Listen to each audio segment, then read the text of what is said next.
Let's have a look at another LinkedIn profile then and see what we can do. This one is another one that's just been picked entirely at random from my many internet friends. This is Deb P. Chester, so just an idea about, this is the headline, business development, which is fine because I imagine that people who are looking for business development know what that is. But again, with the idea of explaining it to a 5-year-old child, really highlight what you do. What is the benefit of people working with you? What makes you different? What are you passionate about? What's your USP about business development? Why should I pick you rather than somebody else? You know, the headline is a really good opportunity to get that across rather than just using words that everybody uses.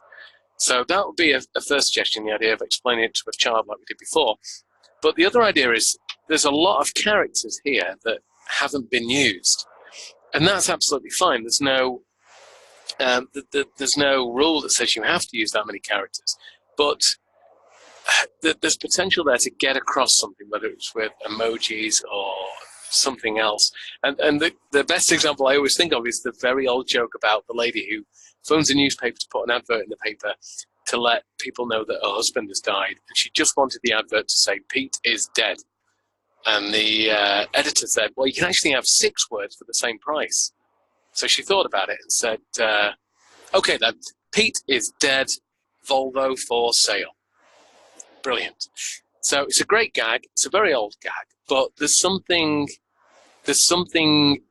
potential-wise similar to this. So you could say business development, full stop. Oh, I've got a few more spaces. I should really put something else in here, and then it cut off.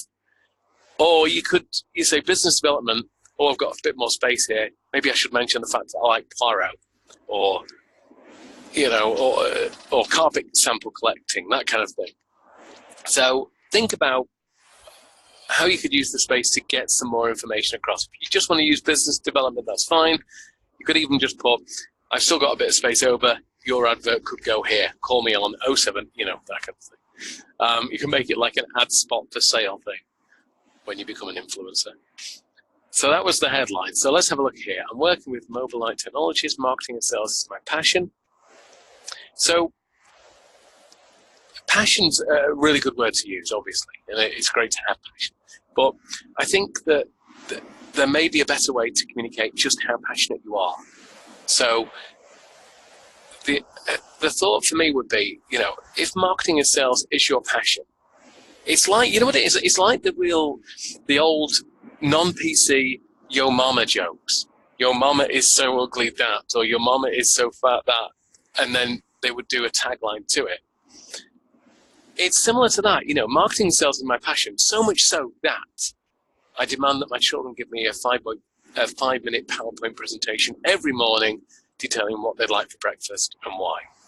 If you're really passionate about marketing and sales, how would this appear in your life? And similarly, marketing and sales is my passion. It's not my only passion. I'm not weird. I also collect hair samples I found in the local park.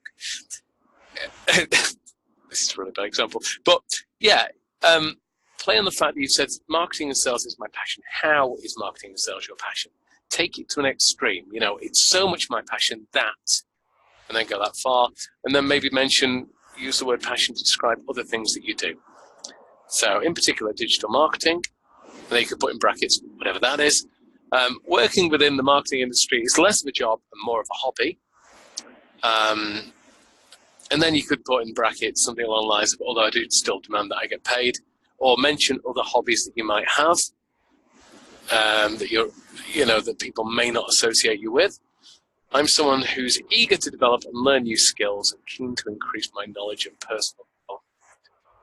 So again, the rule of kind of be specific. So if you're the kind of person that's eager to develop and learn new skills, what skills? And it's okay not to be funny here, because you could say, I've spent 3 years attending night school every Thursday to learn Cantonese. That's fine. But if you want to really charm it up and make it humorous, you could come up with something that fits your personality, like here's a picture of me holding a certificate from a recent Udemy course I completed on Knitting for campanologists. If that's not a TV show soon, that should be. I hope Netflix is listening. But come up with something ridiculous. So, you know, I'm the kind of person that would learn so many new skills that even if there was a course on blah, blah, blah, I would do it. And I'm keen to increase my knowledge and personal development. And again, you could pick something particularly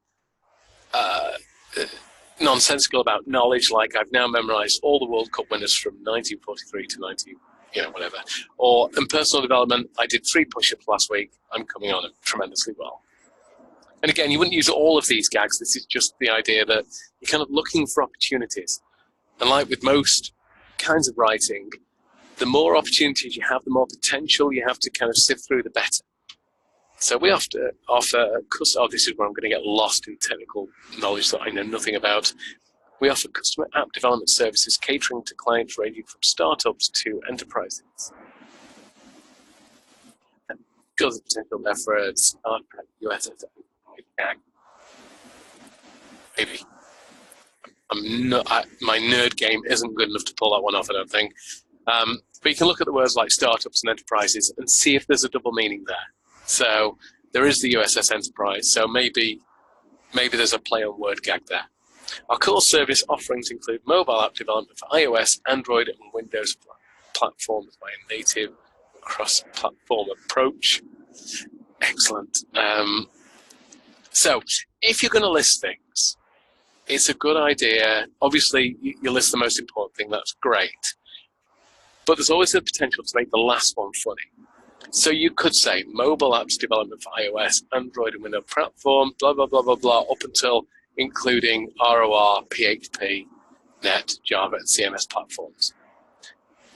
You could say, at the end of all this, start a new paragraph and say, and most of all, but what we're most proud of is we're now up to level 5 on Angry Birds. Yay, 3 years training. Just bring it down a bit. So you've communicated exactly what you do, and that's a lot of stuff. That's a lot of stuff and really complex stuff. So after you've done that, new paragraph and say, but what we're really proud of is, you know, we got to level 3 of Snake, or yay, Nokia. Just something to bring it down to a normal human level. I say normal human as if this isn't normal human, but I think you get what I mean. Just after all that kind of technical, intense wordery, bring it back down to something that everybody, even the 5-year-old that we talked about up here, would understand. So I'm a highly motivated and creative individual, always full of fresh ideas. And again, you know, saying you're full of fresh ideas is great, and it's a fabulous quality to have. Why not list a few of them? Why not use this as a chance to kind of take the mickey a little bit out of yourself by I'm trying to think of something that stereotypically wouldn't be a good idea, because it would be good to say, I'm always full of fresh ideas. Some of these aren't totally winners, such as my chocolate teapot, chocolate fire guard, inflatable dartboard, those kind of stereotypes. But you could come up with something within your own sphere that would be relevant, that would be a bad idea.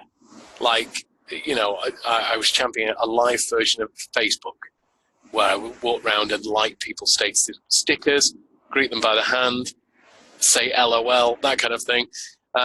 You could definitely come up with something within your own workspace, your own skill set, that is an example of a bad idea. Of course, you can also put the good ones down as well. So I'm an avid writer with a love for words. So again, that's something you could really demonstrate. You could say, you know, if you're going to tell somebody you're an avid writer, why not show them? So I'm an avid writer with a love for words. To prove it, I'll write the next paragraph with all of my verbosity.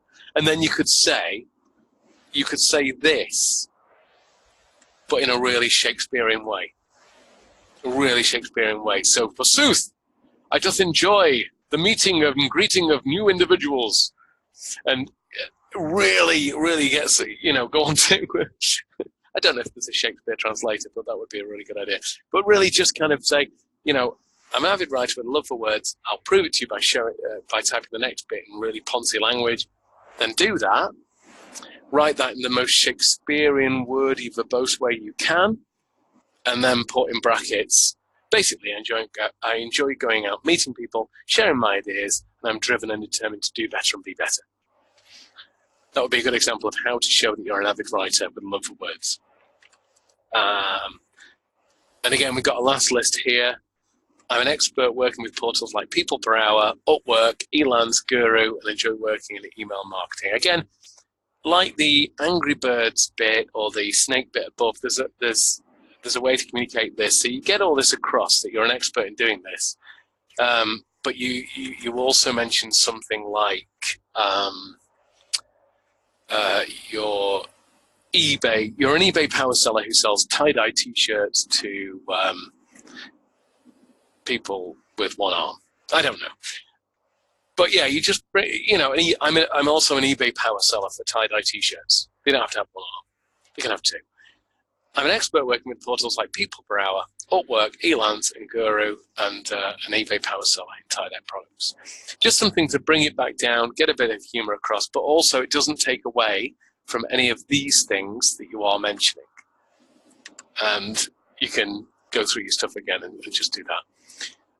So yeah, that's how I would do it with that one. So we had the first bit about using the character limit of business development, explaining that in a childlike way, but also using the rest of the space. Mentioning things about your passion being specific. If marketing and sales is your passion, how would you do that? More of a hobby. I'm keen to develop new skills. What silly, ridiculous skills could you cite as an example of your eagerness to learn stuff? Similarly, when you're mentioning a whole host of, technical jargon in one big, long clump, is there a way to offset that by immediately downplaying it by saying, but the thing we're most proud of is level 5 of Angry Birds, or being able to change the time on my cooker. I'm a highly motivated and creative individual, always full of fresh ideas. List some of those, come up with some bad ideas that pertain to your area of expertise. Show people you're an avid writer by creating some verbose wordiness that is the next paragraph, and then explain it in a kind of basic way, like meeting people. And again, cite your experience of working with these things, but then offset it by saying, I also sell tie-dye t-shirts as an eBay power seller. So that's just a few examples of how you can add humor to things. Just look for the things that you've already got in your profile and see how you can make them into more concrete visual elements that really paint the picture in your ideal client's mind about what it is you do, and keep it in line with your own personality. Think about how you can communicate these ideas in a funny way. And you'll come up with loads of different ideas. You'll try things. Some things won't work. Some things will. It's just a case of tweaking it and finding what suits you. But hopefully you found it useful. And hopefully you can apply it to your own profile.